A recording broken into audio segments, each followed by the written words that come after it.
I made 5 builds that are absolutely overpowered. You can become invincible with tons of ignitions, create chain lightning every few seconds, and literally never stop firing. But all of these are only available for 1 month, and then they're gone forever. So in this video, I'm going to go over all these builds so you can use them before they're removed from the game. I'm Marshix and I make Destiny 2 guides for solo players. If you enjoy the video, all I ever ask for is just a like down below. This build creates tons of ignitions that make you invincible. And all of this revolves around Tommy's matchbook. Now before you click off the video, this auto rifle is actually insane right now because of the artifact. Holding down the trigger will catch you on fire, but you will also apply scorch to everything you hit. So sustained fire will eventually make your target ignite, dealing a lot of damage in a large radius and stunning unstoppable champions too. Now the way we're staying alive is with Speaker Sight. This exotic will turn your healing grenades into healing turrets that apply restoration. This is restoration times 2, which is extremely powerful, making you nearly invincible in most content, and basically negating the downside of Tommy's matchbook. And if we pair this with the Ember of Benevolence, each time we get a solar kill, the timer for restoration will extend up to 15 seconds, and it's refreshable, so as long as you keep getting solar kills, you can keep this forever and basically never die. Especially when you have sustained fire in the artifact to give you damage resistance on top of that, just by using an auto rifle. People normally get mad when I use the term invincible since technically you can still die, but this is very close to invincible. The artifact also gives us access to targeting autoloader, a mod that says use auto rifles and only auto rifles. Each kill with an auto rifle will reload it and give it a damage buff.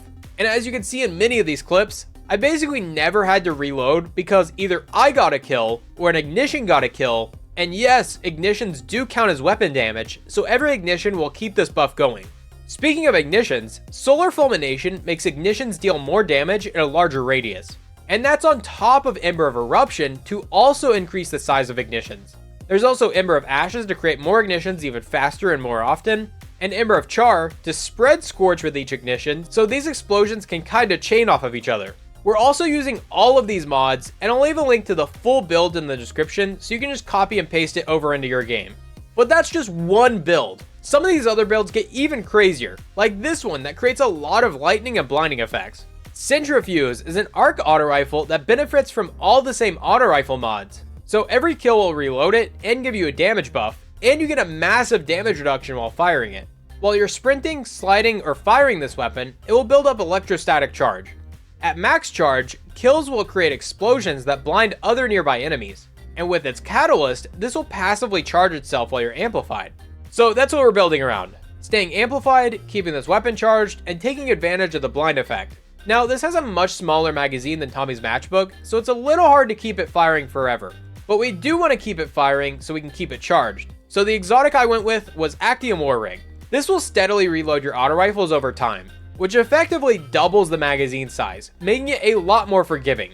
Now, like I mentioned, we are still using sustained fire and targeting autoloader, but we're also adding galvanic armor to give us a damage reduction while we're amplified, which should be 99% of the time, as well as shock and awe to create additional lightning and jolt effects whenever we're amplified, which should be 99% of the time.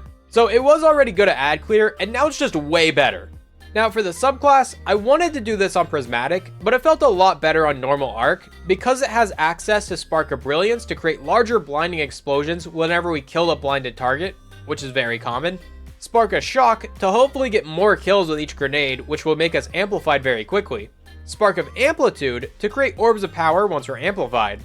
And Spark of Discharge to create tons of ionic traces, which will give us our abilities back significantly faster. And the rest of the build is pretty basic arc stuff. TLDR, become amplified by getting a few arc kills, then shoot this weapon at enemies, they will die, and then you just keep shooting and keep shooting and keep shooting and keep shooting. Now you probably see a pattern here where we keep using auto rifle mods in the artifact, and this next build is no different because we're taking the auto rifle that melts raid bosses and making it even better. Choir of One is the exotic auto rifle that takes special ammo. Because of this, it deals a lot more damage than any other auto rifle. Aiming down sights will shoot 1 bullet at a time, or hip firing it makes it shoot 5 projectiles per shot. So with targeting autoloader, you can get a few kills with the normal mode to get the full damage buff, then hip fire to absolutely destroy whatever's in your way. And it gets even better because it has access to other perks like subsistence, destabilizing rounds, and onslaught. Onslaught won't be available until next week, but there is a lot of synergy there, being able to stack the entire damage buff and Onslaught with just a couple kills. Then you dump your entire magazine in like a second. Because this is a void weapon, we're going to pair it with Gerfalcon's Hauberk. No, not that one, this one. This will give our void weapons volatile rounds each time we emerge from invisibility. So just turn invisible once, then shoot this to apply volatile to a target. This will make them explode, dealing a little bit more damage than what we normally would, and it's really good for ad clear too.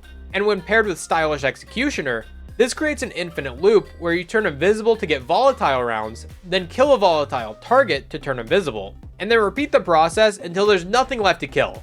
And since we're on Hunter, we can apply a weaken effect with Tether, and the reason why I bring this up is because we have another artifact mod called Expanding Abyss. This will make our void weapons deal more damage to weakened targets. So you pop your super next to a boss, they will take 30% more damage while they're in the tether, and then another 5% on top of that because of the mod. 5% might not sound amazing, but it's free damage, why are you complaining?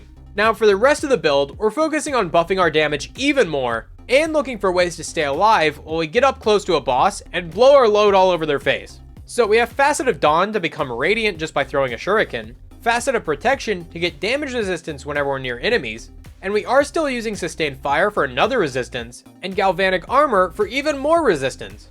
We also have Facet of Command to automatically reload our weapon whenever another enemy enters the tether, Facet of Dominance if we ever need to weaken something and we don't have a tether, and Facet of Balance to get our grenades and melees back faster. So just turn invisible once, kill things with your auto rifle to build up the buff, then pop your tether next to a boss and unload everything you have. This build is insanely powerful, and I hate that it's going away. Not only is the artifact changing in episode 2, but Choir of One is actually getting nerfed at the same time.